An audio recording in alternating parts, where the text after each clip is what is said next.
Nikusalimu kwa jina la Yesu, wewe mpendwa ambaye unatufuatilia katika chaneli yetu hii. Leo tunaangalia hekima ama neno la hekima. Neno la hekima ni usemi kutoka kwa Mungu ambao unaongozwa na Roho Mtakatifu kwa kusudi maalum. Ni vyema zaidi kwenye maisha yetu siku zote tukitaka tuishi katika hekima ya Mungu.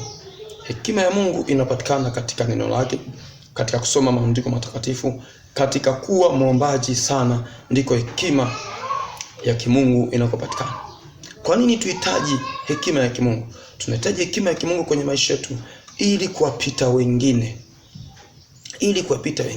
Kwa sababu Mungu anajidhihirisha katika maisha yetu kupitia sisi vile tunavyoishi, ndivyo Mungu anajidhihirisha. Waefeso sura ya 3 fungu la 10. Neno la Mungu linasema, ili sasa kwa njia ya kanisa hekima iliyo ya namna nyingi ijulikane na falme na mamlaka katika ulimwengu wa roho.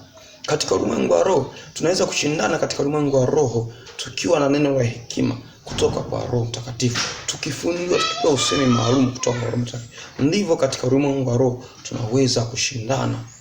Ndivyo tunaweza kuvuka vikwazo katika ulimwengu wa roho tukipata neno la hekima kutoka kwa Mungu. Katika kitabu cha Mwanzo sura ya 37 fungu la 9 na la 10, Yusufu alitakiwa atulie. Tunahitaji hekima ya kimungu ili tuweze kutulia katika semi zetu, katika maongezi yetu. Kila mara tulia kidogo katika vile unavyovisema.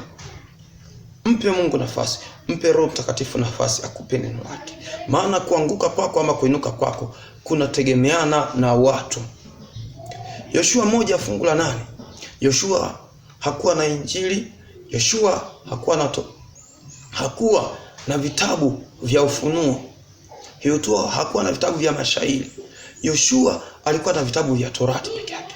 Lakini hekima ya neno la Mungu, alitafakari neno la Mungu kutoka katika vitabu 5 vya Musa, akapata hekima ama semi kutoka kwa Mungu ambazo zilikuwa ni maalumu kwa ajili ya kuongoza taifa zima la Israeli.